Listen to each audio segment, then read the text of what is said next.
India ഉയരങ്ങൾ കീഴടക്കുന്നു. ലോകരാജ്യങ്ങൾക്കിടയിൽ തല ഉയർത്തി നിൽക്കുകയാണ് ഇന്ത്യ.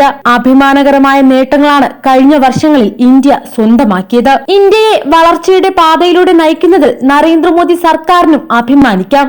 3 വർഷത്തിനകം ഇന്ത്യ ലോകത്തെ 3ാമത്തെ വലിയ സമ്പദ് വ്യവസ്ഥയായി മാറുമെന്ന സന്തോഷ വാർത്തയാണ് ഇപ്പോൾ പുറത്തു വരുന്നത്. ധനമന്ത്രാലയത്തിന്റെ സാമ്പത്തിക അവലോകന റിപ്പോർട്ടിലാണ് ഇക്കാര്യം പറയുന്നത്. 3 വർഷം കൊണ്ട് സമ്പദ് വ്യവസ്ഥയുടെ മൂല്യം 5 ലക്ഷം കോടി ഡോളറായി മാറും. 2030 ഇത് 7 ലക്ഷം കോടി ഡോളറായി ഉയരുമെന്നും റിപ്പോർട്ടിൽ പറയുന്നു. നിലവിൽ ലോകത്തെ സാമ്പത്തിക ശക്തികളുടെ പട്ടികയിൽ ഇന്ത്യ 5ാം സ്ഥാനത്താണ്. US, ചൈന, ജർമ്മനി, ജപ്പാൻ എന്നിവയാണ് സമ്പദ് വ്യവസ്ഥയിൽ ഇന്ത്യക്ക് മുന്നിലുള്ള രാജ്യങ്ങൾ.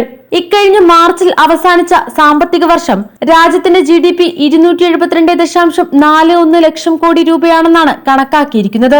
ഇത് വരുന്ന മാർച്ചിൽ 301.75 ലക്ഷം കോടി രൂപയാകുമെന്നാണ് വിലയിരുത്തൽ. ഏപ്രിൽ 1 ആരംഭിക്കുന്ന അടുത്ത സാമ്പത്തിക വർഷവും ഇന്ത്യയുടെ സാമ്പത്തിക വളർച്ച 7% കടക്കുമെന്നാണ് ധനമന്ത്രാലയത്തിന്റെ വിലയിരുത്തൽ. ഇത് യാഥാർത്ഥ്യമായാൽ കോവിഡിന് ശേഷമുള്ള 4 വർഷവും 7% വളർച്ചയെന്ന നേട്ടവും രാജ്യത്തിന് സ്വന്തമാകും. നടപ്പ് സാമ്പത്തിക വർഷം രാജ്യം 7.3% സാമ്പത്തിക വളർച്ച കൈവരിക്കുമെന്നാണ് കേന്ദ്ര സ്റ്റാറ്റിസ്റ്റിക്കൽ ഓഫീസിന്റെ നിഗമനം. ഇന്ത്യയുടെ GDP അടുത്ത 27 വർഷം കൊണ്ട് 12 മുതൽ 13 ലക്ഷം കോടി ഡോളറിലേക്ക് വളരുമെന്ന് യൂറോപ്പിലെ ധനകാര്യ പത്രപ്രവർത്തകനായ ഹാമിഷ് മക്രെ ദ വേൾഡ് ഇൻ 2015 എന്ന തന്റെ പുസ്തകത്തിൽ പ്രവചിച്ചിരുന്നു. ഇന്ത്യയുടെ അത്ഭുതകരമായ സാമ്പത്തിക മുന്നേറ്റത്തെക്കുറിച്ചും അദ്ദേഹം പുസ്തകത്തിൽ പറയുന്നുണ്ട്. 2030 തന്നെ ഇന്ത്യയുടെ സാമ്പത്തിക മുന്നേറ്റം പ്രകടമാകുമെന്നും ഇന്ത്യയുടെ സാമ്പത്തിക മുന്നേറ്റം ചൈന അംഗീകരിക്കുമെന്നും മക്രെ പറയുന്നു. ഇതിനു മുൻപ് 2020 ലോകം എങ്ങനെയായിരിക്കുമെന്ന് അടക്കമുള്ള പ്രവചനങ്ങൾ മക്രെ നടത്തിയിട്ടുണ്ട്.